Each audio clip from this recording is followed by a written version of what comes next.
All right. Hi, guys. Hopefully that worked. I don't know. I think that's the first time I tried to do the video share through StreamYard. Great to see you, Charles Latora, Tolemykus, Brian R. Smith. Yeah, we're getting great weather as well. I've been, as you in Montreal, here I was outside in the backyard getting way too much sun already. It's like, and I didn't use sunscreen or anything, which is not too smart. Great to see you as well, Harro Bosma. Hope you're doing well, and thank you for the pictures. We took a look at them last week. Yet again, I'll pop on the narrative and whatnot, and hopefully that'll help. Hold on, I've got to pop it on the screen. It's going to be an interesting one, I kind of think, due to the fact that... good morning, Chrispy Galactic. Hope you're doing well. Let's see, there we go. Blank, right on. Oh, good morning, Meandering Mike. Great to see you, and congratulations on 500th video. And you're also giving away a pretty honking game there. Holy smokes! Great to see you. Hope you're doing well. So I'm trying to. I wrote it down. It's not here in the narrative, but I guess maybe three main themes to try to see if I don't go off the rails this hour. Luckily for me, and hopefully for you guys as well, is that I recorded the after hours thing yet again, and that is just such a wonderful thing. Like Chrispy Galactic was saying last week in the comments, boy, you must be feeling a lot better this way. I'm like, you're darn right. I'm not feeling so rushed at the end. And as you know, I wasn't even reading the whole, the 12 pages of war summary. Like now I did last week and this week it's 45 minutes long. So it's like, holy moly. Basically, I wanted three themes. So I really want to make sure that we do go to BGG and take a look at Nach Paris. I think that's how you say it in German. I was like, well, you might as well go and find out how to say 1914 Nach Paris in German. I think that's how you say it. Harro Bosma can help me out there, I hope. Yeah, I wanted to lead into that kind of thing since Paul Hederer had mentioned that it's heavily based on that rule system. So I wanted to go and take a look at that. Anyways, we'll see it in the narrative, but that's one thing. The second thing is that I am absolutely stunned at how many connections occurred this week from various sources. It just floored me. I'm kind of sad that I don't, maybe William Arends had mentioned that he wasn't going to be in this weekend. I don't know. I haven't seen anything from, I haven't got anything for the ATA, so I don't know. Oh, thank you, Harro Bosma. It would have been interesting if he had, because I want to see if there would have been a further connection. It is freaky, which is going to be tricky for me to talk about some of the things, because I can't really talk about certain things until one of you guys guesses or gets the... who or what am I in World War I? That is going to snowball some other stuff, because it was all these things that went backwards kind of thing. I was just like, it was crazy. I'm not kidding you. Like, it was like, it was the Globe articles. It was episodes that I've been watching on YouTube. It was books that I was like a couple, or maybe I think three books, different books that I was reading. And I was just like, what in the world is happening? Four, I think, actually. It was just nuts. And then the third one as well is that also to make sure that I bring in the contributions that people have been submitting. Okay, so that's it. Like I said, welcome everyone as per usual. I hope you guys are doing fantastic. I didn't get my spidey senses tingling thing from last week about the live stream fact checker. So we'll see. I don't see what happens. Yes, I can't probably pronounce it properly. Charles Latora is it the Schutztruppe game there you got from, is it from Compass? That looks sweet. I'd like to find out a bit more about that. I know that it was like on a pre-order thingamajig or whatever. So that's going to, like you were saying in one of your videos or in your comments, that's going to be popped up into here. Big Bertha Bingo, I did add your numbers to people that did ask for cards, and that you had a corresponding battle for the Battle of Rarancza there, that one that was between the Polish troops, I guess after, well, obviously it was in 1918. So after the Russian collapse and so on and so forth. So also check your bingo card, but I already did for you. So we'll do that. I've got my new number. Jeremy's brought in a new number for us. Who or what am I in World War I? Like I said, we got to get the ball rolling for that so we can start talking about other stuff, because I can't really mention certain things until like, yeah, it'll give it up. And I'm like, I don't want to do that. We're getting close to the giving it away. And it's not like I'm not, trust me, it's not that way at all. It's not like I'm going, boy, I hope Brian R. Smith wins so that way I pay the least shipping because he's the closest person to me. No, as if. But this is exciting to see it get down to down there. And you never know what the weird things can happen in a few more weeks. I mean, Tolemykus could go mental at guessing and so on and so forth. And Chrispy Galactic and, well, William Arends isn't here, but there's people not too far away. Well, I'm just saying anyways. And then we also have the bingo numbers. That gives you free points kind of thing. The pinup gal and the guy of the week. Yet again, I can't reveal one of them until you guys get the who or what am I in World War I. I just can't. That's as simple as that. There we are with the BBG game of the week. 1914, not Paris. I would like to take a look at that. It's specifically, I was looking at some videos and I was like, you know what? I don't want to get into first looks and unboxings and so on and so forth. I'm going to get some meaty review. And often that means to go somewhere to someone's blog and read a big long article, which is amazing that people do this.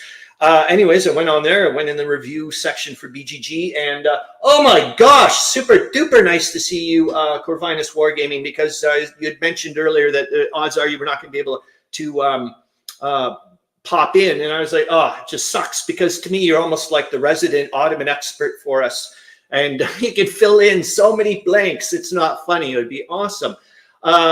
Anyways, I'm getting a little bit sidetracked, but it's super great to see you. Yeah, I am getting sidetracked. Okay, what was it about? Anyways, the blog. It's a really darn good review. Anyways, he says, oh, there's a much more detailed review of 1914 Not Paris on my blog. I went and read it, and it's darn good. And again, I think it's giving me a good idea, some extra questions to ask next week, and so on and so forth. Because this, like all next week, I'm still going to do the war summary. I'll put that in the after hours next week or whatever. But next week, it's going to be obviously devoted to 1916 Prelude to Blitzkrieg with Paul Hedderberg. That's for flipping sure. So, oh, wow. So you got the day off. Okay. That's what I was wondering. Anyway, and it'll be neat, Corvinus Wargaming, because there's a few of you guys are history buffs and are some of the stuff that I want to hopefully bring to light that I saw this week or whatever. It was like, I'm just at the very beginning, just starting to scratch the surface of this stuff, but it's like it's filling in some blanks with some of the stuff, especially with von Bethmann Holweg's book. I'm like, okay, now I understand what he's talking about to a certain degree, because he's not filling in the blanks for me all the time. He's always like he's assuming I understand about, you know, he makes, yet again, I'm almost giving away the bag here. Is the world bleary, or are my eyes not awake yet? Oh, are you? Yeah, you're as per usual. You're probably on whispers of sleep. Crowns in the Gutter map. I want to bring that up relatively quickly. It's just yet again, it's another shout out to that book. It's a really darn good book.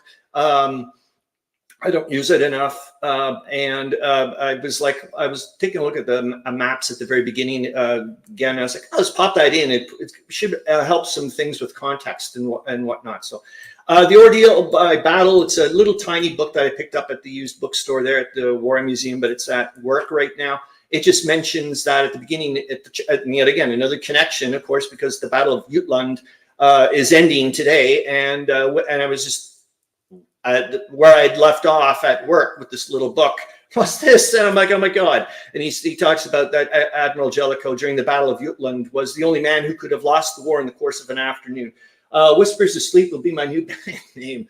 Yeah, and well, we'll know who will be playing lead singer for that, Meandering Mike.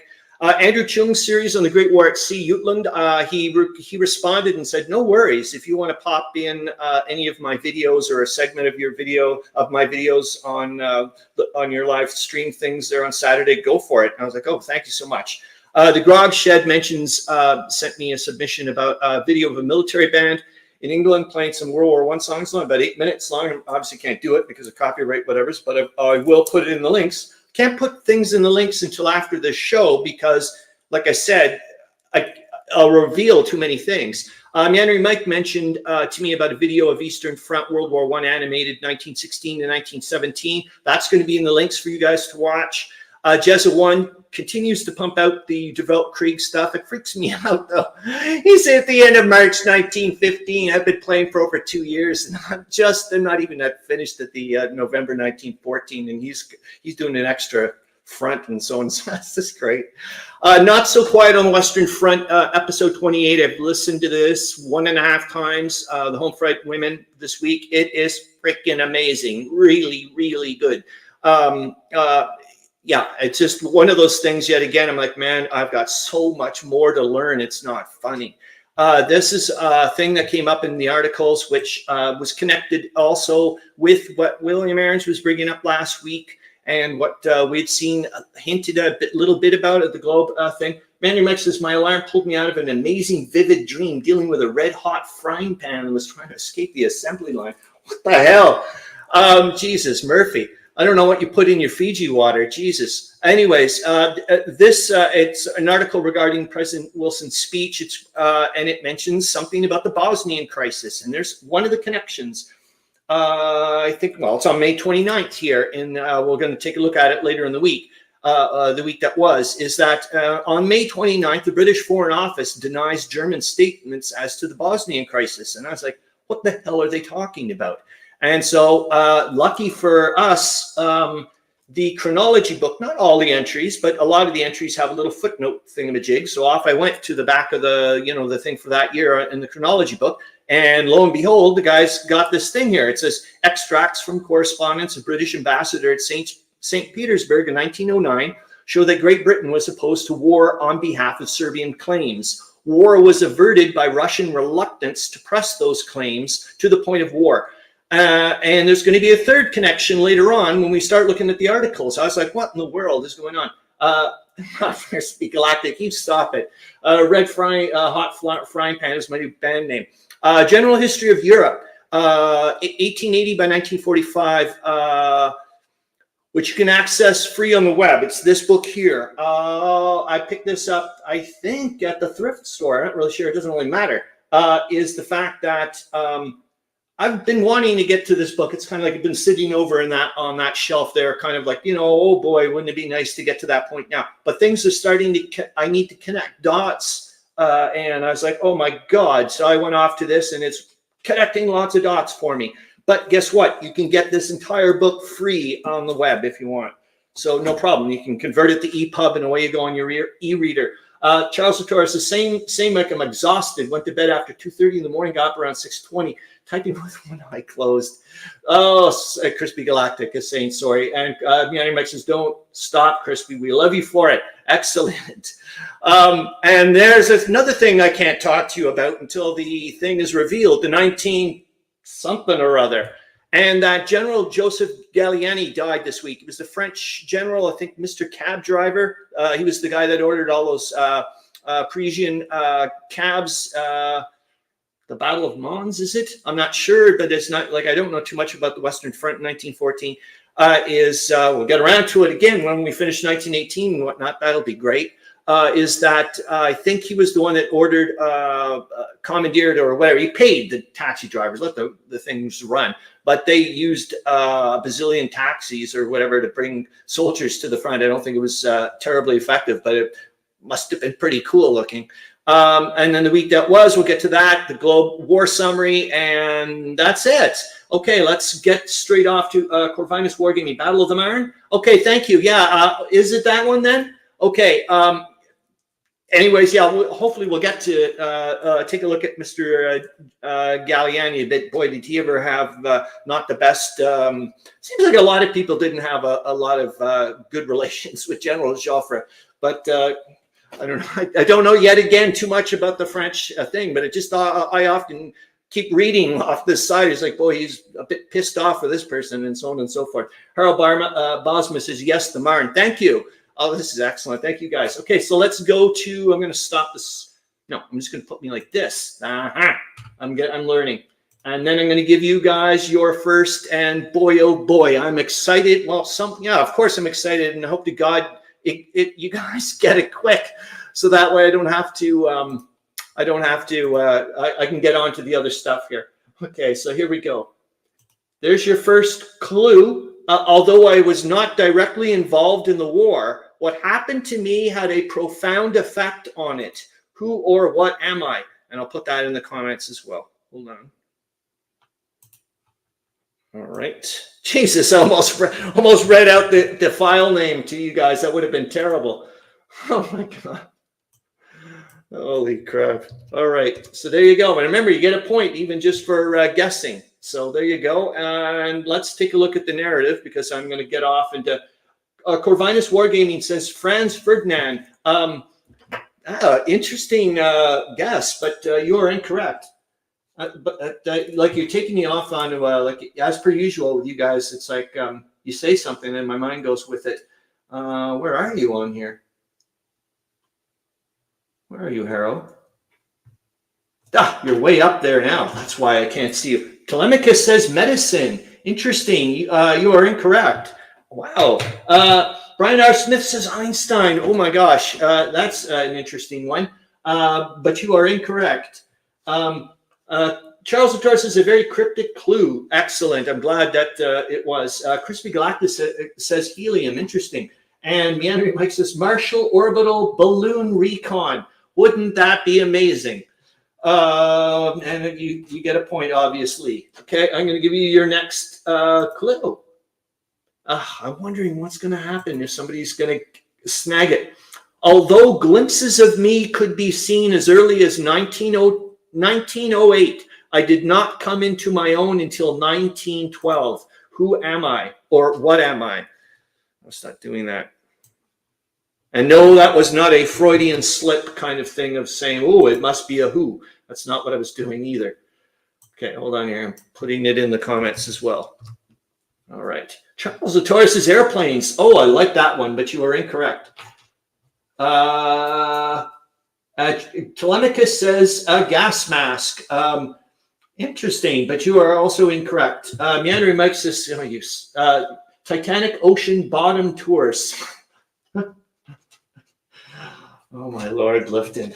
Oh, my Lord, Lifton. No, you're incorrect. Good Lord. Okay, so we're going to go to the banners. Yeah, I think maybe we should have tried your trick there, Charles Latora, way back when, and start giving Meandering Mike negatives. Oh, my God. Tolemykus says world peace. Oh, damn it, Tolemykus, you're wrong. You're incorrect, but I'm going to say this. Once this starts, we get the chit chat about what you just mentioned, which is awesome. Charles Latora says dirigibles. You are incorrect, but good one. And hold on, let me pop on another one. Did I do the third one? No. I traveled from London to Berlin and back again. Who or what am I? And I'm sorry if it turns into like Charles Latora said, I went way too cryptic. I didn't. I'm sorry if I did. And I do have to give one to Meandering Mike, isn't it? It's dribblages. Oh my Lord, Lifton. And okay, and Tolemykus says UFO. Well, you're getting one. Okay, but I'm assuming you know you are incorrect. All right, and I'm going to pop in the fourth one. Politicians, the military, and businessmen all wanted to stick their oar in where I was concerned.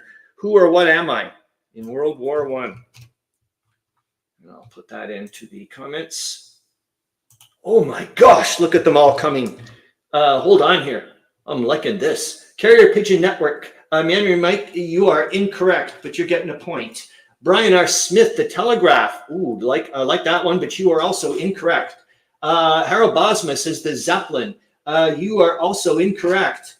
All right. Oh my gosh, it's going. You guys are going nuts. Oh, there's William Arends. You.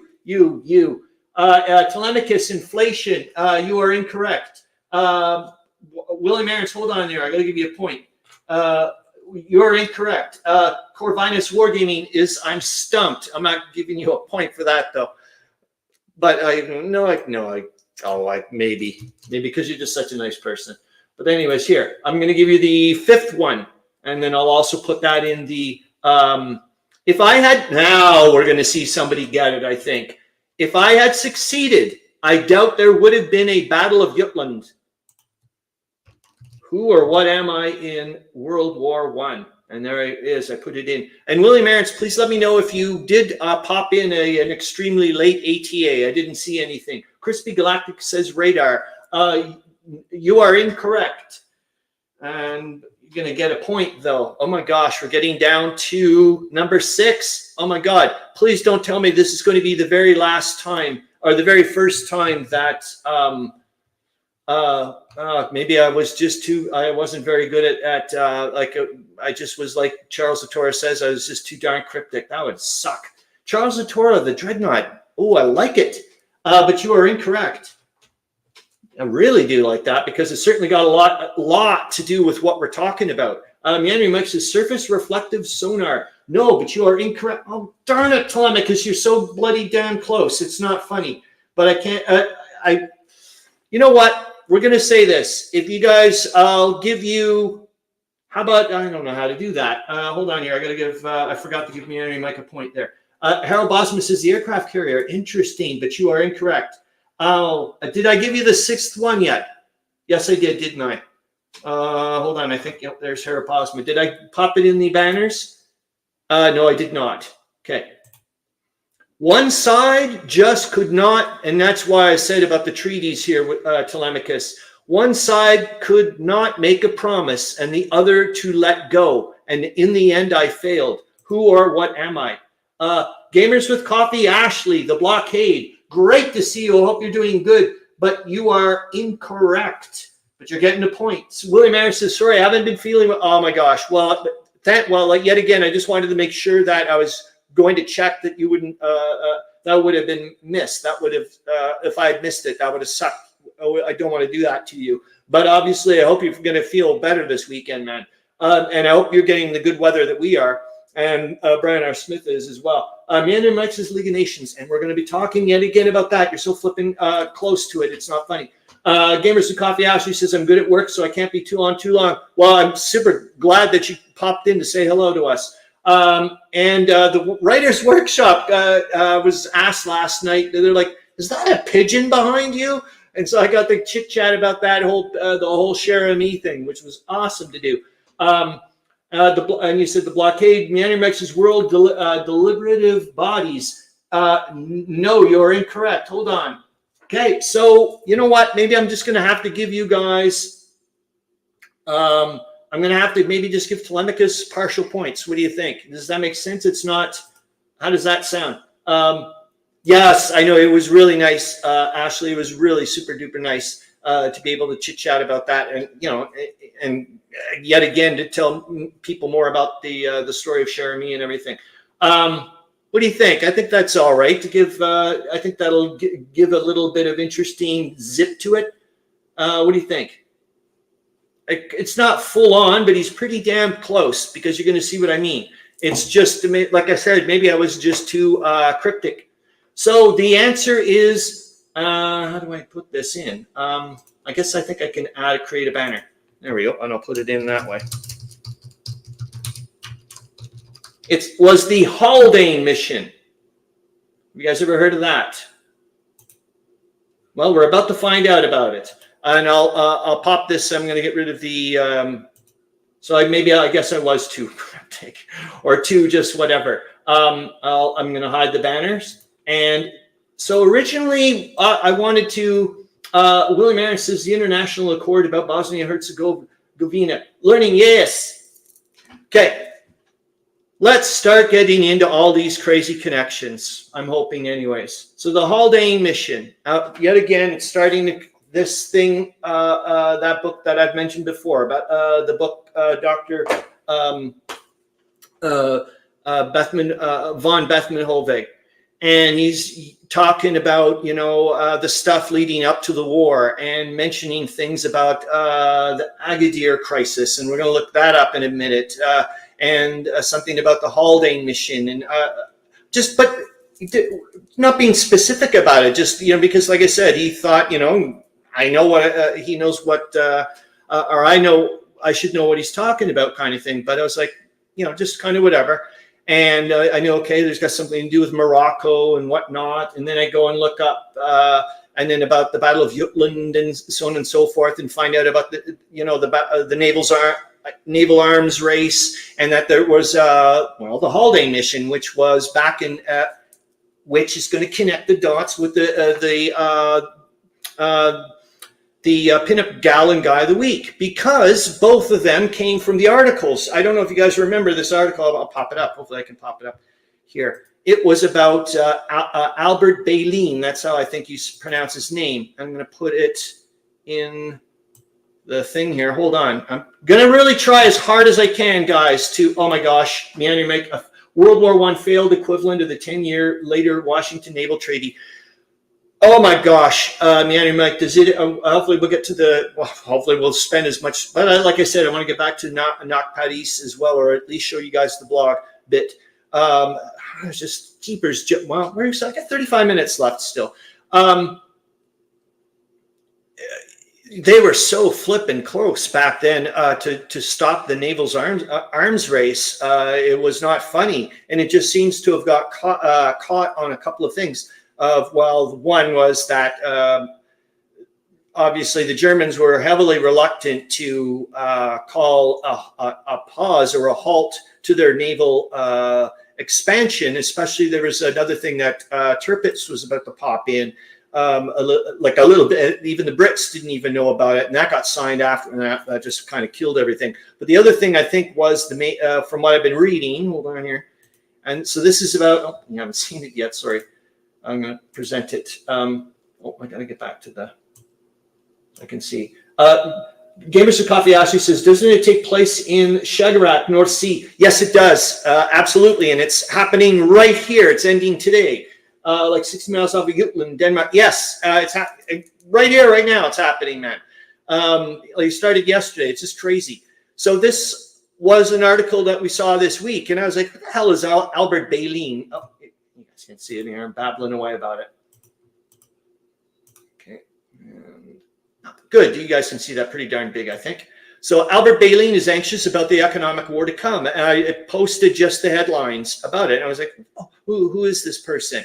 And and then it started connecting the dots. Albert Baleen had major, he was a super good friend with the Kaiser, for goodness sakes. He was the owner, I think, of the world's largest shipping line, merchant shipping line in the world. And early on, like way before World War I, he got in touch with another businessman, Edward Castles or something in England and whatnot. And they started getting going to try to mellow out the naval's figure out a way of mellowing out the naval's arms race, because they didn't want England and Germany to go to war and kill their business and so on and so forth. And that started off with the Haldane mission, which I guess he was Viceroy Haldane or whatever, who got sent off to go and chit-chat with Bethmann Holweg and so on and so forth, and the Kaiser and whatnot. And then the Britain had these 3 points of like, okay, chill out with the naval thing. Second, you guys can have a ton of the Portuguese colonies in Africa and whatnot. And third, we won't commit to a neutrality against with you if like you go to war or whatever, because from what I've been reading, Germany and was considering at that point even like possibility of going to war with France and Russia. And I was like, well, why is that? And then it goes to this Agadir crisis back in with Morocco and whatnot, when Germany went berserk, it seems, against France and sent up a gun.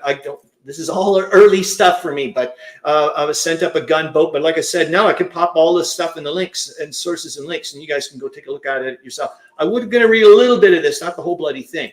But Albert Baleen, war manager of the German railroads and director of the Hamburg American Steamship Company, so that's the biggest one in the world, characterized the war as the greatest, bloodiest, and most idiotic war of all times in an address delivered yesterday at a general meeting of the WarMutt Shipping Company. I'm going to pop this back now for now, because I don't want to read the whole bloody thing. But so anyways, he was part of this, getting this Haldane mission set up. So I was just, hey, wait a minute, what am I thinking here? I can go and show you a picture of him, for goodness sakes. And then we can also show a picture of Viceroy Haldane, which makes sense. Hold on here. Oops, he's enormous because I've got it for text size here. All right, and then I'm going to, you can see. So that's Albert Baleen. He's had a stamp made of him. He was super duper ultra popular. He's, streets named after him and so on and so forth. Like I said, he was a super duper friend with the Kaiser. Commits suicide just before the war officially ends or something like that. I think it was, and he rightfully predicted something about what would happen to Germany's navy and merchant fleet, whatever, if they had lose the war and so on and so forth. I think he kills himself due to the fact of being that he sees the Kaiser abdicate and so on and so forth. His good friend, like I said, early days for me to still soak this in. I'm just giving you guys, like, this. He said things. I'm not like, it's not like verified or whatever. It's the first time I've been reading that type of stuff. So I just wanted. So there's Albert Baleen. I'm going to not show you for a second until I pop up. Oops. I'll try and snag Mr. Haldane. Do I have you there? Oh, he would be in the other. Sorry, he'd be in the World War I. Who or what am I? So there you go. And that's Robert Haldane. I don't know where the hell that is, but it's got something. Anyways, I wanted you guys to see what he looks like. So, oops, got the wrong one. Now where are we going to go? Let me go to the narrative so we make sure that. So I just show you the book, and that's got. Oh yes, I wanted. So this is another part of yet again Tolemykus and what you guys are talking about, Meandering Mike, about. Oh, he was so things are, about treaties and. Okay, here we go. Just hold your horses here. I got to snag the thing. Where's that? It'll be up here. Oh, it's the Europe book. So, yeah, this is a scan from my book, but it's interesting, too, that someone who owned this book ahead of time popped in. Hold on, I'm going to make sure that one is widescreen, though. Boink. There we go. They wrote in very important. I was like, this is so cool. Yeah, so I was flipping through, and I was like, well, like I said, I wanted to go and start connecting some dots from all the stuff I've been reading.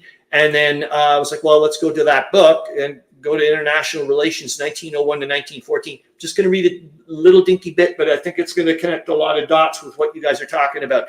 It is misleading to describe international affairs after 1900 as if the only important thing which was going on was the diplomacy which led directly to the Great War. In the first place, there was nothing unavoidable about the war until a comparatively late hour. Accidents might have averted disaster at several turning points or crucial moments. Secondly, there were many other developments which are hard to relate to the origins of the war, yet they were important in affecting statesmen's conduct and in changing the historic setting of international affairs. One instance is the attempts which were made to mitigate the disorder of international competition. While many people were frightened by the dangers of militarism and colonial rivalry, the formal willingness of the states to accept some restraints on their behavior was probably greater than in the whole history of modern Europe. War between the great powers had successfully been averted for 30 years. Corvinus Wargaming says the pity of war by Niall Ferguson covers some of the financial and economic lead-ups to the war. Thank you. I have not read enough of him by far. But I wanted, yet again, and you can start feeling like I was reading a bit more of the few more of the pages, and like Meandering Mike, when you were one of your guesses there with League of Nations and whatnot, and we're going to get also to Wilson's speech. We'll go to that because it was also earlier on. I think you guys saw that in one of the headlines I popped in this week, where Europe, the Allies, basically tell the United States to mind their own effing business. When President Wilson's talking about, the war and so on and so forth and what to do and 3 points. And you can feel the proto feelings of this League of Nations thing that he's going to start bringing up. Okay, so I'm going to grab that actually next, which makes sense. All right, there's the Wilson Pact. Yep, we still got to do the Crowns map. We still haven't done the flipping. Well, we did the guy. I got to show you Albert Baleen. So that's good, but I haven't shown you the the gal of the week. And she was also in, well, she was an article I found this week, and she died this week. And I was like, holy smokes, what a fascinating story about her. And my God, we haven't even done the bingo, share me bingo thing. Holy Moses, I got to get cracking here. So here's the Wilson article that I thought was really interesting, and it connects the dots with some of the stuff that William Arends popped in the ATA last week and so on and so forth, and what we've been talking about. President Wilson outlines the basis for intervention, guard small states, and yet again about this Proto-League of Nations stuff, you can feel it going there. Yet again, like with the book, what they were saying about all these international treaties trying to solve conflict rather than killing each other. And even again, you could, in that book, they're starting to, a lot of people are cluing in that if we go to a major war with the technology and the way we can mass produce things, a lot of bad's going to happen real quick. Head of American nations suggests an association of world powers to maintain freedom of seas and sanctity of treaties. May 28th, President Wilson, in a speech last night before the League to Enforce Peace, outlined in general terms the basis on which the United States would undertake to suggest or initiate a movement for peace in Europe. The most important part of the address appeared in the closing paragraphs. Amid an intense interest on the part of his hearers, the president sketched the course which, he declared, he believed the people of the United States would want their government to follow. Want freedom of seas. I am sure, said the president, that the people of the United States would wish their government to move along these lines. First, such a settlement with regard to their own immediate interests as the belligerents may agree upon.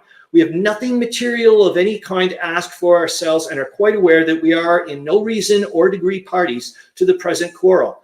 Our interest is only in peace and its future guarantees. Second, a universal association of the nations to maintain the inviolate security of the highway of the seas for the common and unhindered use of all the nations of the world, and to prevent any war begun either contrary to treaty covenants or without warning, and full submission of the causes to the opinion of the world, a virtual guarantee of territorial integrity and political independence. U.S. herself is an offender. The fundamentals of a lasting peace, President Wilson said he believed were, first, that every people has a right to choose the sovereignty under which it shall live. Like other nations, we have ourselves, no doubt, once and again offended against that principle when for a little while, controlled by selfish passion, as our franker historians have been honorable enough to admit. But it has become more and more of our rule of life and action. Second, that the small states of the world have a right to enjoy the same respect for their sovereignty and for their territorial integrity that great and powerful nations expect and insist upon. And third, that the world has a right to be free from every disturbance of its peace that has as its origin in aggression and disregard of the rights of peoples of nations. And Corvinus Wargaming says, Edward Mandell House is an important person to look into about Wilson's diplomacy in the post-war settlements. Guess what? I'm going to have to, well, I do anyways. I always listen to my, the live stream every week afterwards just to make sure I'm not like I want to get better. So I'm going to have to look up your thing. So thank you again for adding more stuff. Okay. I just want to make sure that let's do the Jeremy thing quickly. So Jeremy, what's today's battle? And it was an interesting one.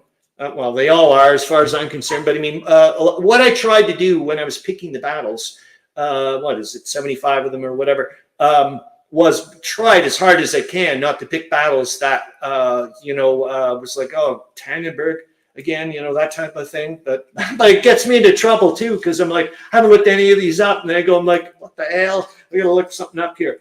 So this one is 1917, number 46, Battle of Beho. And I'll show it to you. So there you go.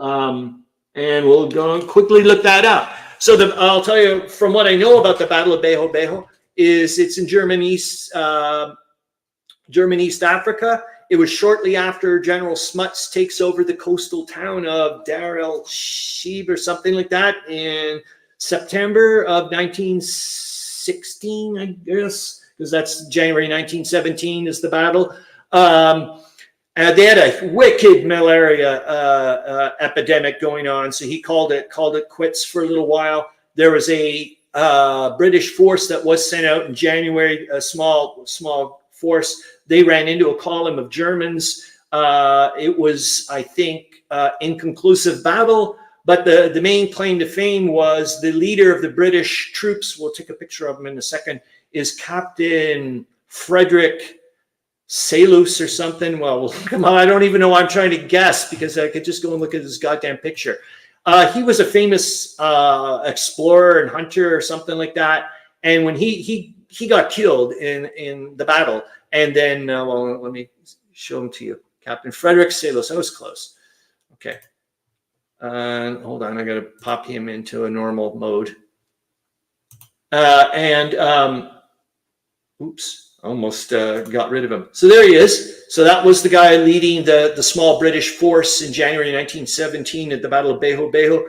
And he was killed during the battle. And when Leto Vorbeck found out about it, because this guy's famous enough, he sent a letter of condolence. So I thought, all this neato stuff just to find out because of this crazy bingo thing to add in you know what I mean? I'm like, right on. I'm just happier in hell. Like Meandering Mike was saying, learning, yay, it's exactly it. So here we go. I'm going to see what else. Yeah, like I said, I want to see if I can find, that would be in the links, wouldn't it? And we haven't even done the Bosnian crisis yet a little bit. Oh my gosh. And I can't believe I used to try to figure out how to jam all this crazy nonsense in, plus do the war summary. What a living Dickens were thinking. Okay, so, it's the links. I've got to go to the links. Hold on here. So that's and remember all the other stuff, for example, like Meandering Mike popping in the Eastern Front of World War I animated, mentioning that. I'll put that in at the end of the thing and so on and so forth. That was another thing. Just an interesting thing that the designer for the Avalanche Press August 1914 thing, there's a second edition coming out. He has a huge long thingamajig on, you can go through the Consim War forum thingamajigs. Okay, there's Captain Frederick Salus. I don't want that. Oh, it's the Agadir crisis. Remember that was that thing I was telling you about with the thing in Morocco. Oh, darn it. Did I? Oh, there's the Battle of Beho. Just wanted you guys to kind of see, because I was like, where the hell is this? I've never, I don't know where is this. And now things are like, okay, it's making a bit more things are making a bit more context. So I just went into Google Maps and oops, sorry. Put me here. Stop the screen. Present. Share the screen. There. All right. I'm going to make this disappear. So there, hopefully you guys can see a little bit on the left-hand side. I guess kind of the type of the landscape that I guess that's where they were fighting in. There's Beho, but you can see how close it is. I was like, okay, here's that coastal town that General Smuts had taken. Meandering Mike says, was the Viscount? Yes! Was that Viscount Haldane? Perfect. Exactly, sir. You got it. Not him. That was Frederick Salus. The Haldane guy was that chubby dude that we saw with a soldier to his left and a woman to his right outside. But if you go here, I could have sworn, look how close. So that's where Dar es Salaam, that's the place that General Smuts had taken in September, I guess, of 1916. And like I said, stopped for a while due to a malaria epidemic or whatever. And this later here, I guess, is somewhere around there is where that battle took place. So that's that. Boink. Yeah, so I'll see if I can hold on here, Meandering Mike, because we're going to go to the BGG thing pretty darn quick so we can go and take a look at that Knock Paris thingamajig. And then wanted you to see, hold on here. I'm gonna get to him. We'll get to. I'm just gonna show you Mr. Haldane again, if I can find him, which he'd be up in the history heroes, which I shouldn't call it that anymore, as we know. So, oops. I'm gonna stop this screen. share the screen. The next one. I gotta. There's just so many things to learn, but it's like there's too many things. That's Mr. Haldane. As far as I know, Meandering Mike. As far as I know, that is Viscount Haldane. So there you go. Boink. And what did I want to? Oh, the BGG thing. So we're going to get rid of this for now. Or what did I want to? Oh, there's also the Bosnia crisis, for Christ's sakes. Okay. I'm going to quickly go to the Notpaddies. We'll go to the forum because I really want you guys to see this forum. And I think it's going to be neat to find out later, to ask questions to Paul Hederer next week about like how close are they going to follow the format also of like all these neat, I was really, you guys may have seen it. Is it A4 size maps they were using? Look, perhaps it wouldn't be A5. That would seem a bit too small. Maybe I'm wrong. Yeah, A5 seems a bit too dinky, but maybe I'm wrong. Okay, hold on here. Yeah, we'll go to the BGG thing here. Hold on, and then we'll go to the forum. All right. So there's the Not Paris game. I'm going to pop you in here so I can go to the forums because we can just do it that way, I do believe. And I went to reviews and I went to all but the campaign, a review of most of that. And then this guy says, "What? Please go to my forum." And you're darn right, we're going to go to your forum and share this tab instead. I'll get rid of the other guy. And there's this guy's wonderful, wonderful blog. Like I said, I will put it in the sources and links. I'm going to read this again. It was a really nice read. He goes super duper long about it. It's neat because he says it's the first time he got into a really, what he feels like a serious meat or a heavy hex encounter game. So those are all the maps put together. And he was talking about it. If you go through the scenarios one by one, it slowly shows you things piece by piece. He still could not understand the railroad rules, but he liked the idea of, hopefully we'll see the pictures in a bit, of the really, yeah, like look how tiny this scenario, maybe it is an A5. So you guys can see how tiny it is. He says basically that is just one scenario. And he says, just to show you a few things. I'm like, wow. It also reminded me a bit of like a chess puzzle you used to see, those type of things, like how can you do a mate in 4 moves kind of thing, that type of stuff. And I was like, this also has potential for, I think other people are like, you know what, I don't want to try to design a big, huge game. Can I just do like a very whatever? I'm like, getting down to like those postcard games and so on and so forth that Hissy Cat, his contest is having, and so on and so forth. I thought, this is interesting. Yet again, there's another one. That's scenario 4, as you can see. And that's it. And he's like, those are all the counters. And it just, I guess, shows a bit more and a bit more. CRT looks pretty crazy. But I don't know. Like, he found the counters. It was nice, too, this time, Andrew, Mike, to see this from here, like a better picture than the comparison picture I did last week, where unfortunately I think the Not Paris counters were, added because my image was not the greatest. It was also probably adding to that fuzziness, thing. But I wanted you guys to see that. So that's that. Like I said, I'll put it in the sources and links. I'm going to read that again for sure before I get off to before I chit chat about this guy. Let's do and we still got 12 more minutes before the after hour show. And you're still here, Gamers of Coffee, Ashley, but you're about to go. It was like, it's so neat that because I just assumed you had left, but it's so nice that you're saying goodbye. Hope you have a great day. And like I said, I'm so glad you got to pop on in and say hello.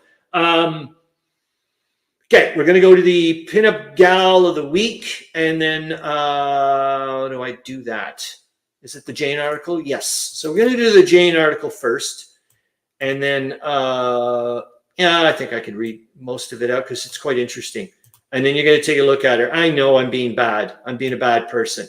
Well, you're going to see why. Maybe I shouldn't be like this. But you're going to see later. I was like, well, I can see why she got away with it. But all right. So I'm going to present the screen.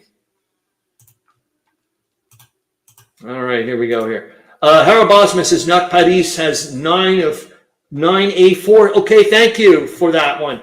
So it isn't A4 things here. I'll pop me in here too. Blank.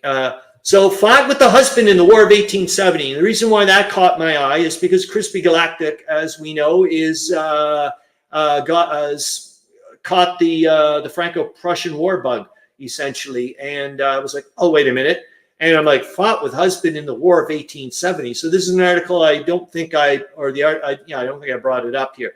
Madame Jane Delafoy, or Delafoy, I think, Foy, I would say maybe. Remarkable woman of France is dead. Madame Jane Delafoy, author, explorer, chevalier of the Legion of Honor, and possessor of the unique privilege accorded by the French government to wearing male apparel, is dead. In the 65 years of her life, Madame Delafoy passed through experiences which caused her to be regarded as one of the most remarkable women in France. Wait until you see what they find out.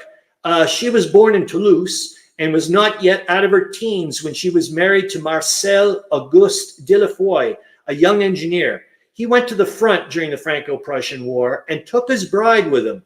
She disguised herself as a man in the regulation French uniform and fought by her husband's side.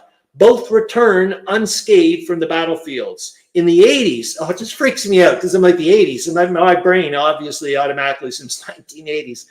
Her husband, who had established a high reputation as an engineer, was commissioned to go to Asia for archaeological researches. It was a dangerous and arduous task, but Madame Delafoy elected to accompany him. She spent several years with him in Chaldea and Persia, sharing his work and perils. And here we go. They were rewarded by discovering the ruins of the palaces of Darius and Artaxerxes, forget it, I can't say that properly, and brought back with them bas reliefs which were placed in the Louvre.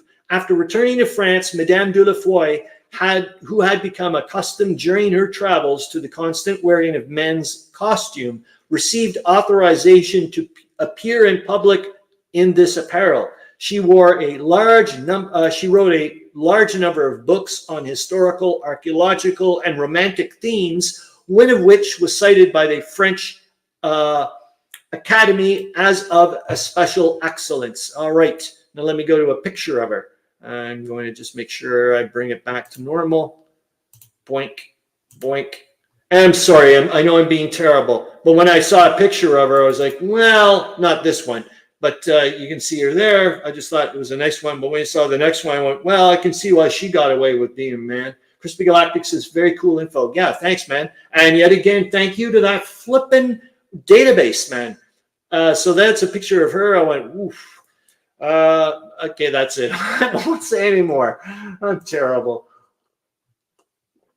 Anyway, so that's, you got to see the gal of the week. I'll put her in the sources and links if you want to find out more about her. Let's go to the crown map very quickly since we've got a few more minutes. And oh my God, we even didn't do the week that was, which we'll do. Was there any? I'll have to take a look at the narrative. There's probably things I missed, but I'll try to get to the best things or what I consider, I guess, the best. I don't know. Okay, so I'll try to bump it up for you, or I'll get rid of me. That makes sense. Hold on, I'm getting. There we go.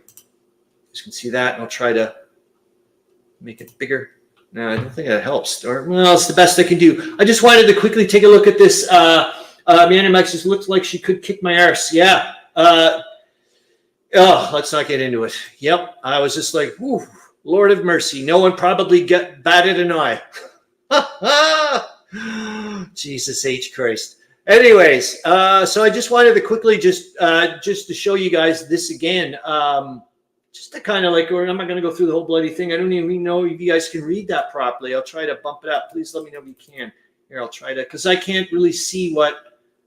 So the Franco-Russian Defensive Alliance, aka of the Entente, was back in 1894. The Triple Alliance was 1882. Well, that's kind of neat, actually, after Tolemykus and everybody else was babbling on about treaties and whatnot. The Anglo-French Entente Cordiale in 1904. Anglo-Russian Convention in 1907. I was reading up about that, which the Russians kept pumping out, trying to get going. Why is this not doing this? Oh, there we go.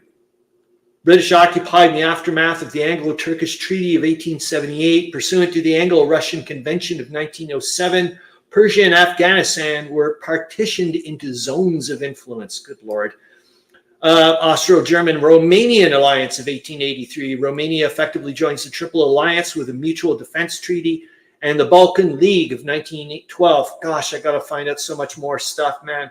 After Italy's success, the League is formed to attack the Ottomans. It is backed by Russia, partly for pan-Slavic reasons and partly to weaken the Ottomans and ease the way to Mediterranean access via the Bosporus and Dardanelles. All right, 5 more minutes. Goodness gracious. Let's go to the week. That makes sense. And it's on here. Yep, hold on here. I'm almost there. Hopefully you guys are finding this good or like it's going well. I hope so. So here we go. This is, oops, I jumped way ahead here. So May 26th, the U.S. note to Great Britain on search of males. Austrians capture Monte Siveron in the Trentino region. Hold on, I have to get rid of some stupid thing that says something. French regain part of Cumier trench between Haudremont Wood and Thiamont Farm. French repulse Germans between Envalcourt Wood and Mortholm. May 27th, French take trenches southwest of Mortholm. Austrians take it by storm, Monte Moshi, I guess, or something, north of Asiago. Russians repulse the Turks and Kurds near Sirdashat or something. Declaration of Mr. Sazonov on the alliance of and Russian aims. Speech by President Wilson on the war, which we just took a look at. Death of General Galliani, which is, like I said, I think he's Mr. Cab driver. May 28th, Greek excitement over Fort Rupel incident. And this we'll find, or you guys are going to find out if you stick around for the war summary. This is a couple of areas that essentially it looks like the Greeks gave the Germans and the Bulgarians in concession for what the hell the Allies have been doing, like running, roughshod all over Greece with the railroad and so on and so forth, taking over Salonika and you name it. Like I said, find out more for yourself. Don't use me as the whatever. Austrians are repulsed in the Lagarina Valley in the Trentino region. Germans bombard British line between La Bassée Canal and Arras. May 29th, Germans gain a footing on trench northwest of Cumier, but are repulsed on Hill 304. Italians evacuate Asiago. Austrians cross Posina west of Arcerio. White paper containing General Townsend's views on the advance from Kut is published, and it's obviously not going to be very nice. British War Office announces new invasion of German East Africa from Rhodesia and Nyasaland. British Foreign Office denies German statements as to the Bosnian crisis. I read a little bit of it in the narrative, but I was like, boy, this is really stuff I want to find out more and more about. Civilian casualties to date in Great Britain is published. May 30th. Oh my gosh. British occupy New Lanenberg near Lake Nyasa and force Germans to retreat from Mikuchini in German East Africa. Major General Barnensten's dispatch on Tsingtao operations of September to November 1914 are published. Bulgars occupy Rupel Pass. French retreat from Bethencourt-Cumier Road towards Chatancourt and then deliver a counterattack. May 31st, fierce fighting between Mortholm and Cumier. French take a trench work southwest of Mortholm. Much artillery activity on Vimy Ridge. Austrians occupy Asiago and Arcerio. 30,000 Italian prisoners are taken since the beginning of the Austrian offensive. French occupy Porto along the Salonika front. New Zealand troops raid Bir Salmana, 20 miles east of Katia. I have no idea where that is. Mamatun retaken by the Turks, and of course the Battle of Jutland is happening. May 31st, continued Germans retreat from Mambo on Tanga Railway towards Hendeni in German East Africa. British occupy Bawiko, and the Belgians take Usambara, which is there's a big railway through there, as far as I know. June 1st, Turkish offensive on Armenia. Battle of Jutland ends. Heavy Austrian attack on the Italian left center from Monte Pasubio to south of Rosario in the Trentino region. French-German attack on Fort Vaux. French first line penetrated between Douaumont and Vaux Pond. That's it for me showing stuff, I think. Yeah, let's do that. And we'll stop there because it is 12 o'clock and I'm going to pop on the after hours in a second. Hold on here. But I would like to say yet again, because I'm not going to be on video, I'm just going to talk to you guys via text, is thank you so much yet again. There is Katia in India, but they must be talking about somewhere else. Okay, thanks. Yeah, it would be neat to find out. Thanks again. Remember, next week we're having the special live stream with Paul Hederer for 1916 Prelude to Blitzkrieg. Charles Latora says Katia appears to be in India. Okay, so but remember, there's 2 Tripolis, so we'll see how that goes. Tomorrow I'm going to the Military Hobby Show. That'll be awesome. Hopefully Rob's going to be picking me up. Corvinus Wargaming, he says, glad to catch a stream. Oh, I'm so glad you did as well, man. It was really nice to see you. Oh my gosh, I've got, we'll say this. I've got so much more to read about Mesopotamia and Palestine and whatnot. I can't really start moving forward with my game that way, but as in dropping forces, but I'm able to partition armies and whatnot. It's going along well. I'm happy. Things are going well that way. So I'm going to just keep on trucking that way. It was neat. Great show. Thank you, Meandering. Thank you, sir. What was the other name? Beer. Hold on here. Hold your horses. I've got to go to live stream, and then I'll kick on the YouTube thing, Majay, because it's long. That was on the week.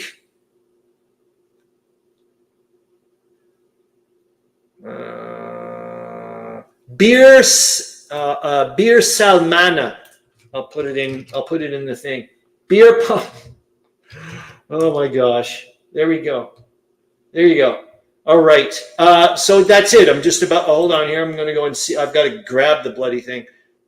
I got to go to YouTube land. I think it's probably the best way, I think, to do it. I'll go to YouTube and we'll see how that works. It's weird because my computer's not the best in the world. And so, it's trying to do lots of things. Sarah Bosma says, belated happy birthday, William. Thanks so much. I'm looking forward to next week. I just turned 73 on my 27th. William Barron's, happy birthday to you, man. Oh, my God. Didn't I F that up last year? I think, didn't I? I think I got the wrong day right. Man, remember that? I put in a little whatever. I was all so proud of myself. I remember that. I found all these famous people. Oh my God, I felt like a complete idiot. Tolemykus says beer salmonella. That's a horrible thing to think of. East Iraq, I guess. Thank you. All right, hold on here. I got to get to the playlist. So like I said, thanks again for popping on in, and hope to see you guys next week for our special whatever. Better be here. Oh my God, I nearly had a heart attack. I thought the thing wasn't here. Okay, hold on. And there's one in Egypt too. Oh boy. All right, and I'm going to turn off my microphone so that way you guys don't hear me heating up coffee and whatnot. Brian R. Smith says another enjoyable hour. Thank you, and great to see you. Here we go. Off I go. Like I said, I'm going to present full on, and you're not going to see me. Share the screen. And off I go. See you later, guys. I'm going to hit the play button, and away we go. And I'm hitting my microphone off. Thanks again. Hope you guys have a great week. Here we go. The war summary for May 26th to June 1st, 1916. Upon Verdun, the world gazes in horrified wonder. For a longer period than it took Napoleon after his escape from Elba to win back France and lose all at Waterloo, the German army has exerted its utmost strength to capture the ruined shell of the city on the Meuse, not for any military advantage to be gained thereby, but because a withdrawal would mean a confession of defeat, an admission that German arms are not invincible. The long series of terrible struggles since February have cost the Germans and the French 500,000 casualties, of which not less than 1 in 3 have proved immediately or ultimately fatal. There is no record in modern times of the slaughter of so many men in a single siege. Napoleon lost more men during his disastrous invasion of Russia than have died at Verdun, but their bones marked 1,000 miles of advance and retreat. On the shell-pitted hillsides around Verdun, it is asserted that within the past few days, 7,000 corpses have been counted along a front of less than half a mile. Damn it! I wanted to do, the first time I read this, I wanted to do, well, maybe I'll do it later. I wanted to do how many people per foot that would be or whatever. It's probably pretty not very nice. There seems to be no end of the carnage. Last week, the French pushed the enemy back at various points along the battlefront. Their counterattacks eliminated on Monday in the recapture of almost of all of Fort Douaumont, which the Germans had held for 3 months. The Germans brought up at least 4 fresh divisions, which gave them about 50,000 additional men for their assaulting columns, and launched them at the French holding Douaumont on the east bank of the river, and Cumier and Dead Man's Hill on the west. Douaumont Fort and Cumier village they took at fearful cost, but Dead Man's Hill has become a no man's land, its peak-like summit being no longer tenable. The French appear to have evacuated the hilltop, but their guns command it so completely that the Germans do not consider it worth the greatest sacrifice of life, which would be entailed by its occupation. The Midnight Paris report indicates that the heaviest fighting yesterday took place east of Fort Douaumont, between Haudremont Wood and the Thiaumont Farm. After a lengthy and violent artillery preparation, the Germans began to attack about 5 o'clock yesterday afternoon. All the assaults were repelled with heavy losses, except at one point where the report says, small enemy groups captured part of one of our trenches. In the region of Douaumont and across the river at Hill 304, there's been violent artillery fighting. The Germans are fairly certain to make a supreme effort within the next few days to drive the French from Hill 304. The enemy now occupy the slopes on the north side and on a considerable part of east and west also. There is danger of the isolation of the thousands of French soldiers who hold the trenches on the broad summit of the hill. The difficulty of maintaining communication and bringing up supplies in the face of intense artillery fire may lead General Joffre before long to fall back upon the much stronger Bois-Bourou positions. Voluntary service has ceased in Great Britain. From now until the end of the war, the government will call up men as they are needed to make good the wastage, that effing word again, in the Army and Navy, and all males between 18 and 41 must obey when called. I guess it makes sense, though, in the long run, because it really is, it is a horrible metaphor. The Compulsion Act has been framed to provide for the calling up of men, first, who have no dependents. There are still some slackers in Great Britain, and their attitude has done much to bring about the adoption of the Act. The men of the nation as a whole have responded in a wonderful way under the voluntary system. King George said yesterday that 5,041,000 men had been obtained for the service of the country without resorting to compulsion. That is a record of which the whole nation has reason to be proud, and which ought not to be forgotten or obscured now that it has proved necessary to compel a very small part of the men of service age to do their duty. The Franco-British army at Salonika should be heard from soon. It is evident that the Austrians and Germans have withdrawn a large part of their forces from the Balkans. The Turks are too busy in Asia Minor to give much help to the Bulgars. An advance into Macedonia by the Allies might disclose surprising weakness in the enemy's positions there. The Serbs are keen to get to grips again with the Bulgars, and to them is likely to be entrusted the recovery of Monastir. The main advance of the Vardar may have already begun. A violent bombardment is in progress on the front from Doran to Gioveli, and infantry actions accompany it, for wounded infantrymen are being brought into Salonika by Red Cross ambulances. It was a column of German troops that was badly mauled at El Arish, the town on the road from Syria to Egypt, shelled lately by British monitors and bombed by British aeroplanes. The strong fort in the town was reduced to ruins, and the enemy were demoralized. More recently, the water tanks of the enemy at a strategic point on the edge of the desert have been smashed by bombs thrown by British aviators. This, it is officially stated, will upset the whole plan of the enemy. The Germans are not foolish enough to make a serious attack on Egypt. They are probably demonstrating east of the Suez Canal in the hope of keeping a large British army inactive along the canal bank. Russian reports tell of the junction of Russian troops operating in the region of Kermanshah and Qasr-e-Shirin with the British army on the Tigris below Kut el Amara. This is the body of Cossacks already mentioned by Sir Percy Lake as having joined his forces on Monday. The news in the Petrograd report is the statement as to the direction from which the Cossacks came. Kermanshah is almost due east of Baghdad. The Russians repulsed a Turkish attack on the Mosul front. It is anticipated that the Turks will have difficulty in retaining their Sunyat position on the Tigris. The British artillery, from recently won positions on the right bank of the river, is maintaining what Percy Lake speaks of as an effective fire on the Turkish line of communications on the opposite side of the river. The Italians have stopped the Austrian rush. A dispatch from Rome tells of the repulse in the Lagarina Valley of Austrian attacks around the Conizugna and other Italian positions. The Austrians lost heavily, and the Italians, following up their victory, reoccupied the height of Darmasan, southeast of the pass of Bull.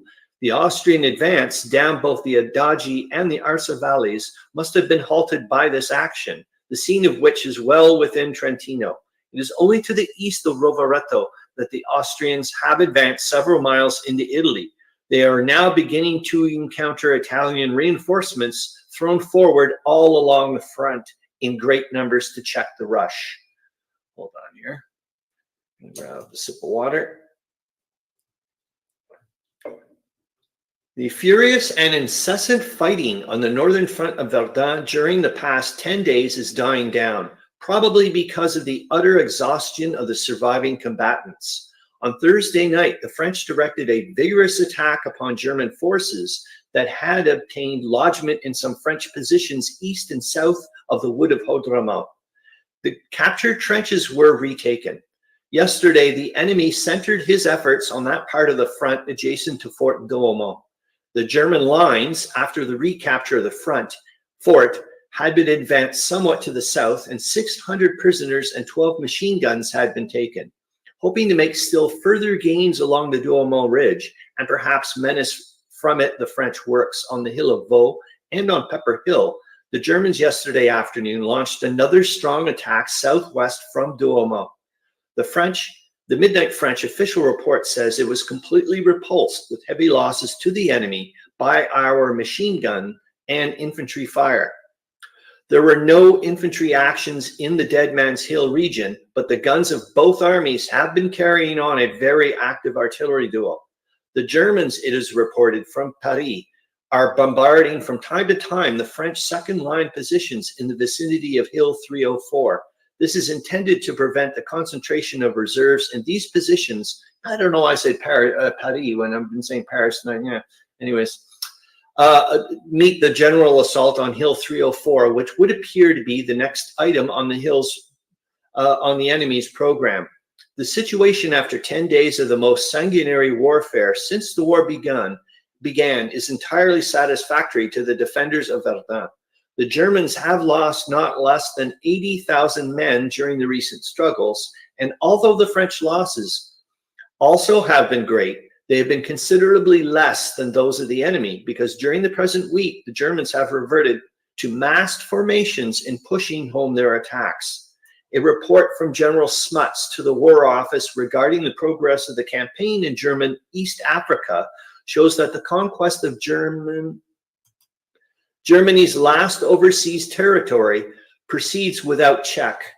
The expeditionary force which drove the enemy from their positions in the Kitivo Hills and on the northern frontier is sweeping down the Usambara Railway towards the sea at Tanga. The Germans are falling back before the British and have evidently made up their minds that the railway cannot be held. Most of the valuable plantations of the colony are located on the plateau north of the Usambara Railway. So the occupation of this relatively small part of the area of German East Africa does the maximum of economic harm to the enemy. In other parts of the colony, British, Belgian, and Portuguese columns are following up the retiring Germans, whose last stand will be made near the capital, Kilimatindi, on the railway, which crosses the center of the colony en route from the sea to Lake Tanganyika. I think. Oh, God. I think I might take a pause after this page. Goodness gracious. The far-spreading empire of Britain needs defenders in the most unexpected and unheard of quarters. An official statement issued by the War Office shows that since the end of March, a British expeditionary force under Colonel Kelly has been engaged in teaching the Sultan of Darfur manners.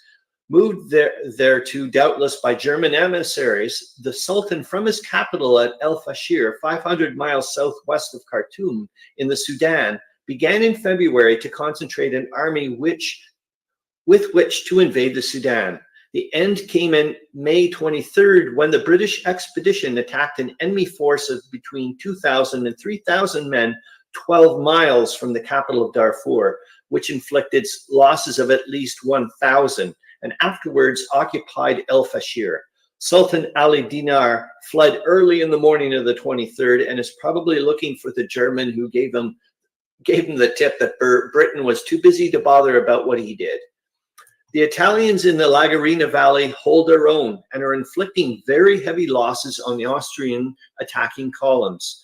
Farther along the frontier, however, to the northeast on the Estacco sector, they have again evacuated their advanced positions because of what Rome speaks of as the intense concentration of the enemy artillery fire. In the Asiago sector and in the Sugana Valley, there has been prolonged and indecisive fighting.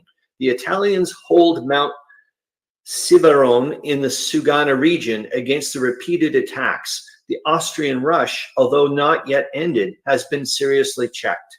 The danger of an invasion of Venetia on a large scale, entailing the withdrawal for prudent reasons of the Italian army of the Isonzo, is no longer imminent. The general who permitted the concentration of 300,000 Austrians under his nose in the Adige Valley without warning Rome has been retired on half pay. He is lucky. The reserves that he apparently could have had for the asking are now pouring up the railhead at Arserio and Esagio. The Italians, having lost over 250 cannon mounted on alpine positions from which they could not be withdrawn when the Austrians' drive began, are said to be short of big guns, and France is hoping to make good the deficiency. The Bulgars, left largely to their own resources on the Salonika front, are reported to be bringing up more men in anticipation of an early move by the Allies. That move cannot come too soon. The season during which active campaigning is possible in the mountains of Macedonia is very short. In November last year, the British troops suffered dreadfully from frostbite. The 5 months that remain this season for operations on the Salonika front afford little time for a determined effort to reconquer Serbia. I'm going to pause it for a second. News of the utmost importance comes from the Balkans in the form of an official Bulgarian dispatch, which announces the advance of the Bulgarian army over the border into Greek territory along the line of the Struma River. The Struma Valley lies some 40 miles east of the valley of the Vardar and is parallel to it. An attempt to completely invest Salonika from the east would necessarily be made down the valley of the Struma. An attack by the Allies upon the heart of Bulgaria would proceed up the valley. The Bulgars, either for offensive or defensive purposes, have occupied the southern exit of Rupel Pass, together with the heights on the Greek side of the border on the east and west banks of the river Struma. That the movement is offensive rather than defensive is probable, for French headquarters in the Balkans yesterday announced that the Bulgars have occupied the Greek forts of Rupel, Dragotin, and Spatovo, and are now advancing from Demir Hisar, an important point on the railway near the city of Siris, in the direction of Kavala. The port of Kavala lies on the Aegean Sea, about 75 miles northeast of Salonika. Hold on, this is my mouse. The possession of all the Greek territory on the east bank of the Struma is evidently the objective of the Bulgarian advance. How Greece will take this wholesale invasion of her soil remains to be seen. Kavala was one of the Aegean ports that Bulgaria coveted and for which she fought in the War of 1913, following upon the First Balkan War. If the Venizelos party returns to power, the occupation of that part of Greece east of the Struma, through which 25,000 Bulgars are now advancing, will undoubtedly be regarded as a cause of war. A dispatch from Athens last night announced that Greece has already forwarded a protest to the Central Powers against the military operations undertaken in Greek Macedonia. The Bulgars entered Greek territory virtually unopposed, and this, it is stated, has caused violent protests in the press and considerable agitation among the population. The Athens dispatch says the belief is general that there it is the intention of the Greek government to confide its action to a protest, that it must be remembered is a strictly censored dispatch, the telegraph service being entirely in the hands of King Constantine's pro-German officials. It is entirely possible that the Bulgars have begun their advance to anticipate a forward movement of the Allies and force them to change their plans. Paris yesterday received news that the army of Serbia has crossed the Aegean Sea without loss and has been landed in full strength at Salonika. It is believed that the Serbs will constitute the left wing of the army of Salonika when the Allies advance, and that their special mission will be the recovery of Western Macedonia and the penetration of Serbia by the valley of the Ibar. The attack of the French upon the village of Cumier and the recapture of part of the village were followed by a rigorous struggle on Saturday to the southwest of Dead Man's Hill, where the French took several sections of trenches from the enemy and captured about 50 prisoners. While these actions were proceeding on the west bank of the Meuse, a determined struggle was waged in the underground passageways northwest of the Theobald farm, where the French official report states appreciable progress was made during the course of the day. With reference to these engagements, Berlin says that the French infantry attacks on Dead Man's Hill and on the German lines at Cumier were repulsed with heavy losses to the attackers. The midnight French official report tells of a heavy bombardment in the entire Dead Man's Hill region during Sunday, as well as around the Theobald farm on the opposite bank of the river. There were no infantry actions, however, and the day passed into relative quiet. In the Alsace, the Germans made 2 attempts upon the French trenches northwest of Altrich, but were checked by artillery fire and were unable to debouch to the attack.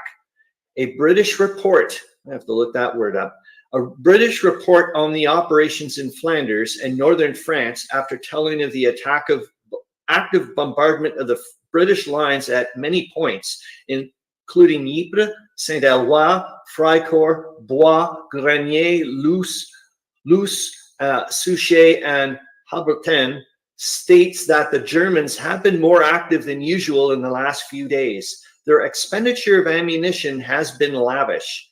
During Saturday, 5 mines were exploded by the British around Hulk and Guinchy.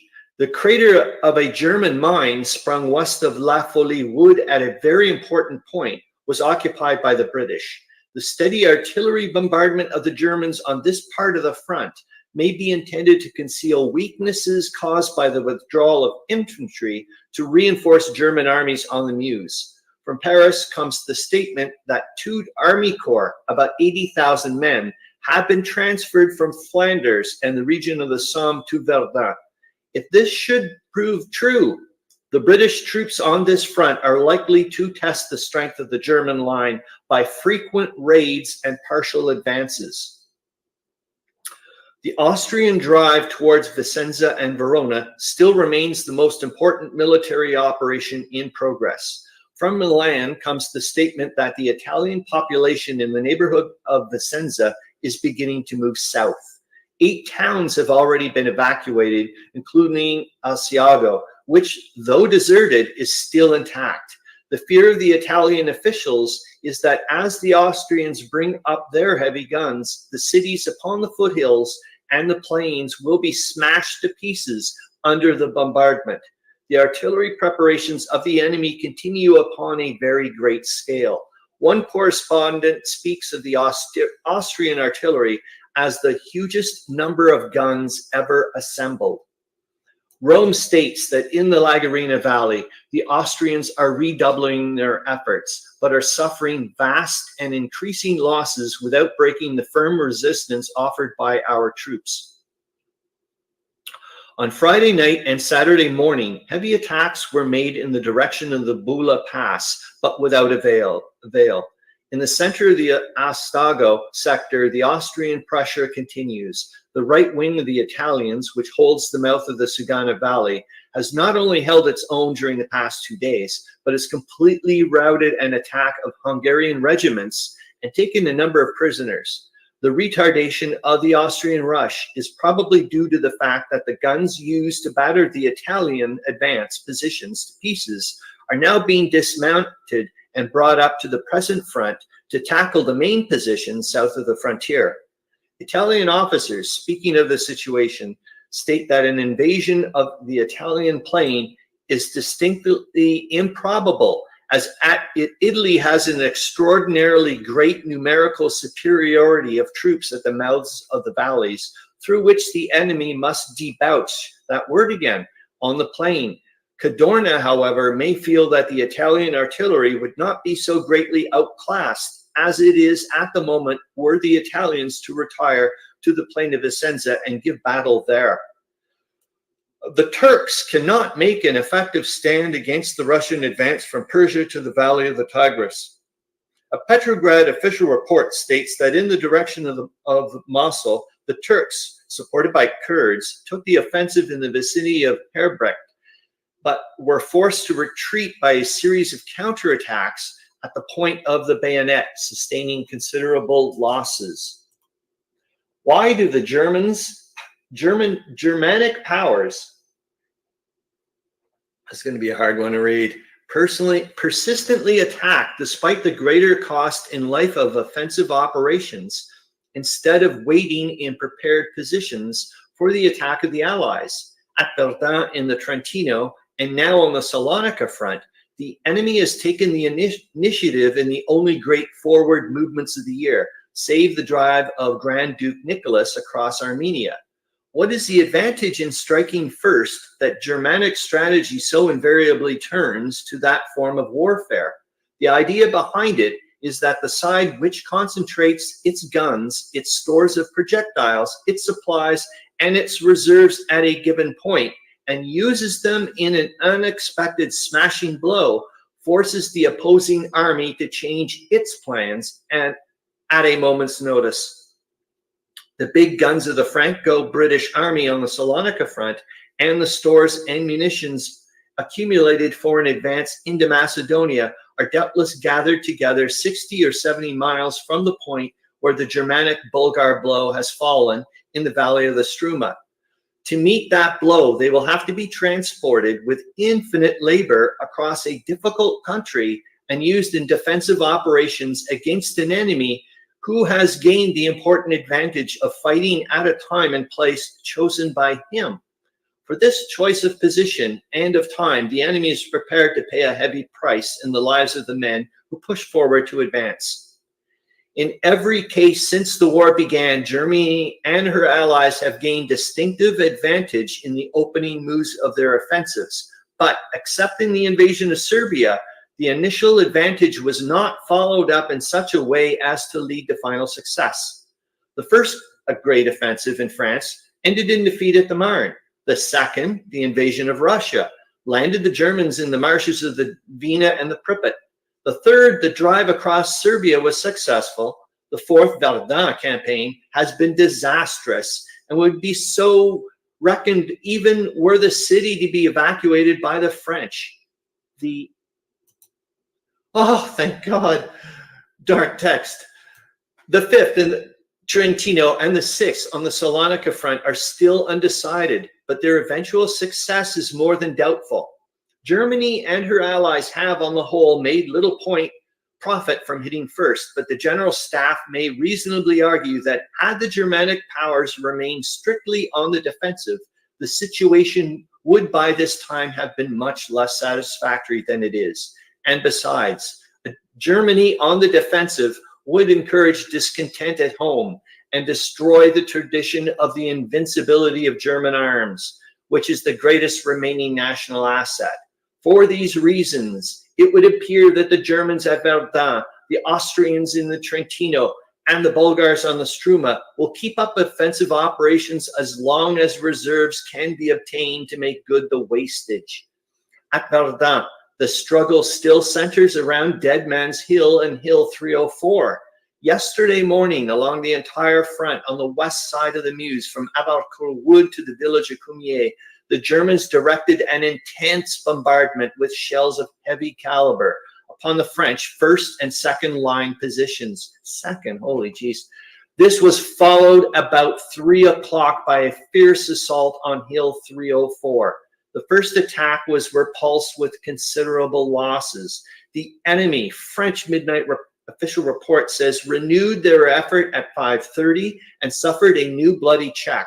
Enemy concentrations reported west of the hill were taken under the fire of our batteries and dispersed. Between Dead Man's Hill and Cumier, a strong enemy attack, debouching from Courbeau Wood, was broken up by our barrage fire, except at one point where on a front of 300 meters, the enemy gained a footing in one of our advanced trenches northwest of Cumier. The German gain was hopelessly small in proportion to the losses sustained in the 3 attacks made. The Italians also stand firm. An official report from Rome says that on Sunday night and yesterday morning, the Austrians renewed their assaults in the Lagarina Valley. Obstinate and bloody attacks, says the report, were repeatedly repulsed by the unshaken resistance of our gallant 37th Division.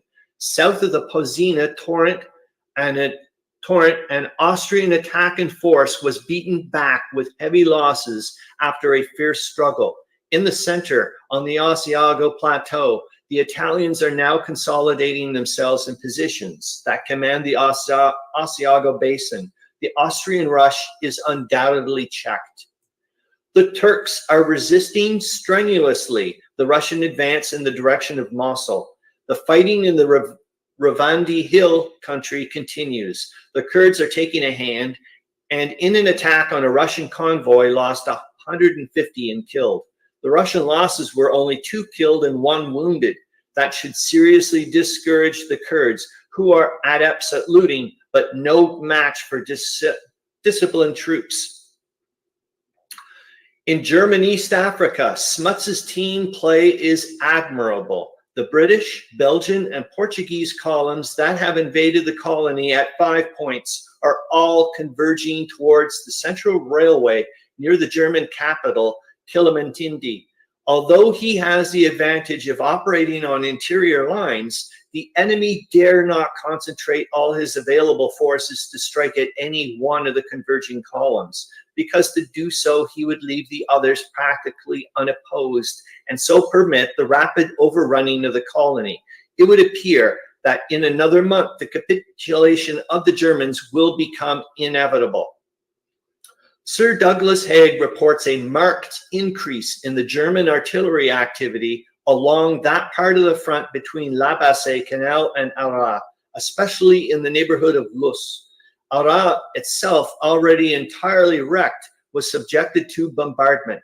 This steady shelling of the British trenches and of the second line positions indicates a belief on the part of the Germans that British troops are being assembled for local attacks along the north front of Arras. Another explanation of the enemy activity is that the Germans have withdrawn many men from the region for use at Verdun and are making the artillery to do their work. The British guns are replying with the utmost vigor to those of the enemy. The Germans made Undeniable progress during Monday night in the ravines and on the slopes between the village of Cumier and Dead Man's Hill. A fresh German division had been concentrated during the day in the ravines, Ravenswood and the wood of Cumier. In the early evening, after a terrific bombardment of the French trenches, the Germans attacked, advancing through the woodland and the low-lying land between Dead Man's Hill and Cumier. They were thrown back several times with heavy losses, but eventually drove the French out of some of their advanced trenches and improved their position in relation to the slopes on either side of the ravine. The French state that their lines on Dead Man's Hill at this point are still firmly held, and that they continue in possession of the trenches recently recaptured on the southern side of Cumier village. The Berlin report of the struggle indicates that the French defended their positions with the utmost tenacity. In the captured trenches, it is stated 35 French officers, including several staff officers, and 1,313 unwounded men were taken prisoner. The value of the gain, including, as it does, part of the road from Bethancourt to Cumier, depends on whether the Germans can enlarge their new positions sufficiently to obtain on the heights of Cumier good artillery positions from which to bombard the French on Dead Man's Hill and 304. If they can, the eventual evacuation of both hills may be ensured. The progress made is so slow, however, and the German loss is so great that the French are probably entirely satisfied with the conditions and prepared to give ground whenever the Germans pay the price. The midnight report from Paris speaks of, hold on, I'm just going to hit pause so I can have some water. A very violent bombardment at Dead Man's Hill and Cumier. The Germans probably continued their infantry attacks, therefore, during the night. The Austrians, having brought up their heavy artillery to the new front, have resumed their advance upon the Arserio, the Italian frontier base. A report from Vienna states that the Pozina Brook has been crossed west of the town and that the heights upon the southern bank have been occupied by the Austrian troops. The Rome official statement admits a renewal of the enemy's offensive on the Pozina and says that south of Pozina, the enemy, following a violent artillery preparation, attacked in the direction of Soglia di Cambiglia, and Monte Priafora. After desperate struggle, our troops retained these positions.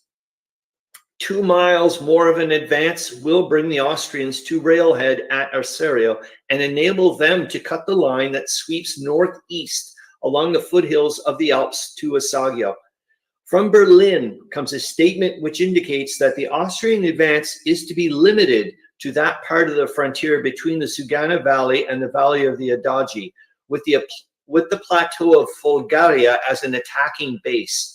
Both Verona and Vicenza would come within the sweep of an Austrian incursion upon the Italian plain. In East Africa, the Germans are giving ground daily before the British advance. General Northey, who is leading a column north from Rhodesia in cooperation with General Smuts's army, which is based on the Uganda Railway, has occupied Langensburg, a town of importance in the region between Lake Nyasa and Lake Tanganyika. Jeepers jumping. The Germans left behind them large quantities of ammunition, food, and stores of all kinds. The investment of Namina, a post garrisoned by the Germans, is a few miles north of the Rhodesian frontier, is now proceeding. The long period of inactivity in Galicia has ended by an Austrian offensive near the village of Gladaki. After a violent bombardment of the Russian front, the enemy sent forward bombing parties and infantry, which penetrated the Russian lines, and during their brief occupation, exploded some mines only partially charged. The Russians hurried up reinforcements, recaptured the post, and restored the previous situation. Along the front on the Vina, there have been artillery actions of violence, but when the Germans have tried to leave their trenches to attack, they have been invariably driven back. The situation in Grecian Macedonia is still obscure, and there is no doubt that the Greek government and the censors of the Allies are preventing the free use of the cables. It is believed, from the fragmentary information coming through, that the Germans are moving forward to occupy Kavala, and that there is a secret agreement between King Constantine's party and the Bulgars, by which, in return for Kavala, Greece will be given by the Central Powers, should they emerge victorious from the war, a large slice of Epirus, which is now included in the state of Albania. This would be more valuable to Greece than the small bit of territory around the port of Kavala, coveted by the Bulgars, whose sole port on the Aegean, Diditgich, is a poor thing. It is clear that King Constantine still regards a Germanic victory not only as possible, but not as unlikely, while Venizelos and his partisans are as firmly convinced the Allies will win. Romania still awaits with the utmost cynicism some assured sign of victory before preferring her help to the victor in return for a substantial addition to her territory somewhere. It is still all very sordid, but Balkan politics have never been anything else. I was shocked when they said, but Balkan politics, the first time I read this, because I thought the person was going to say, this is all very sordid. And I'm like, yeah, the whole thing is. And it was like, oh my God, you're just limited it to the Balkans, Bulgaria. It's just terrible. Anyways, there's no reason to question the statement that Austrian troops in considerable numbers have been brought to the Western Front to reinforce the German armies. I found that rather surprising. It was like a flip. The number so employed is variously placed at 60,000, 80,000, and 120,000. There's every reason why Austria should help Germany now in return for the aid given in the reconquest of Galicia and the invasion of Serbia in 1915.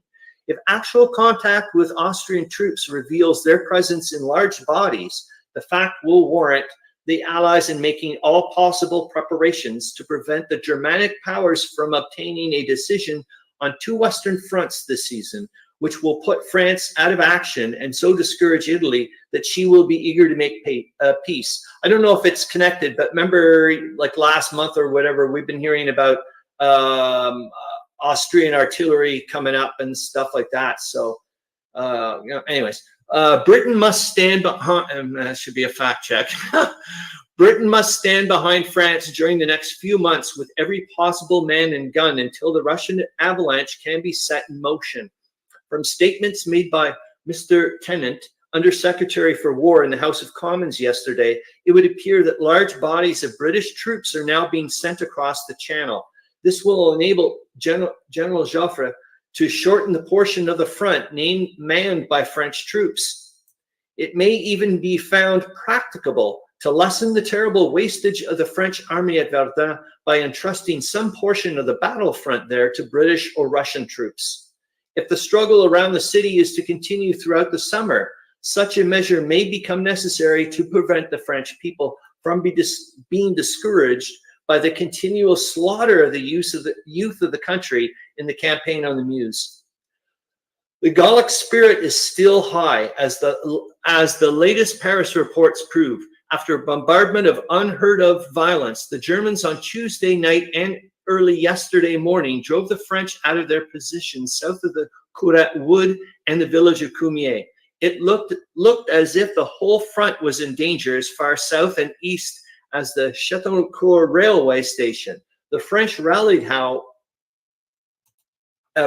and while their artillery swept out of existence, German detachments which had sought to climb from the valley of the Meuse to the heights near Châteaucourt station, the French infantry, by a brilliant counterattack, drove the Germans back to the outskirts of Cumier. Hold on, let's grab my mouse. When morning broke, the net French losses in the confused melee of the foggy night were seen to be relatively unimportant.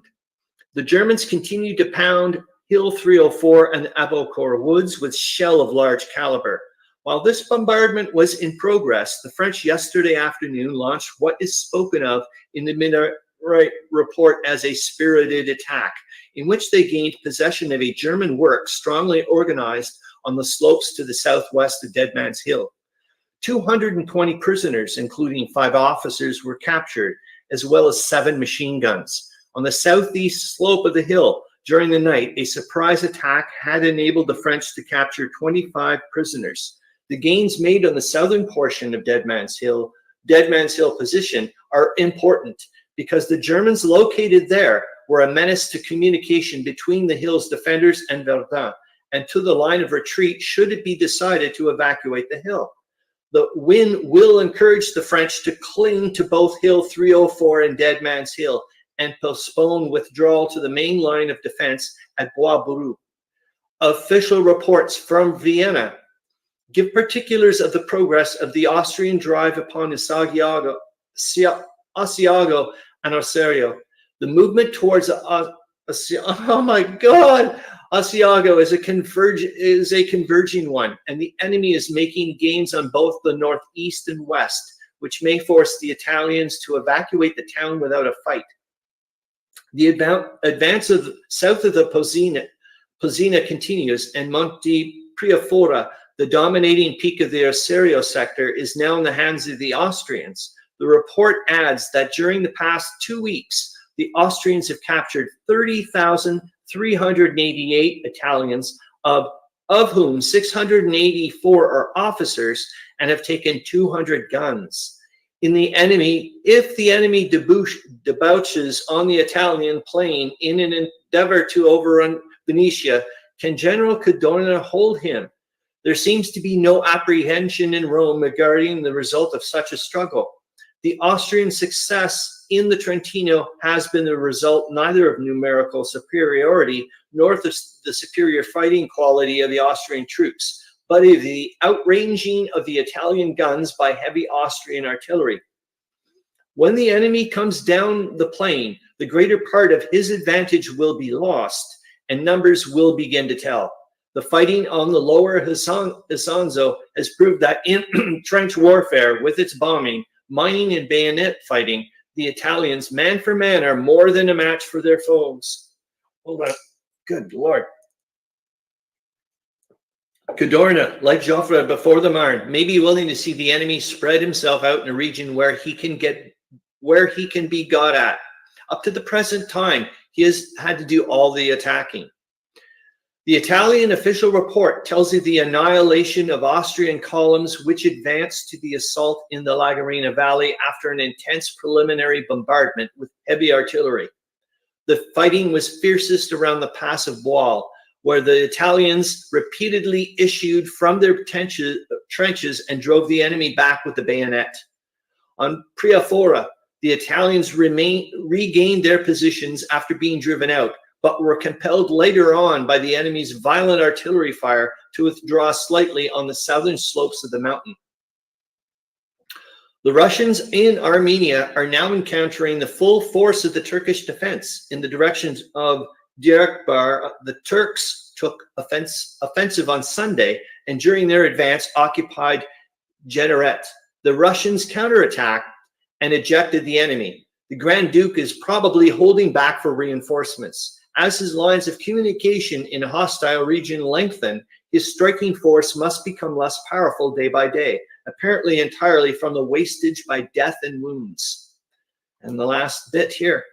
The British Army under General Smuts, which is operating in the northern part of German East Africa, has located the enemy on the Pangani River.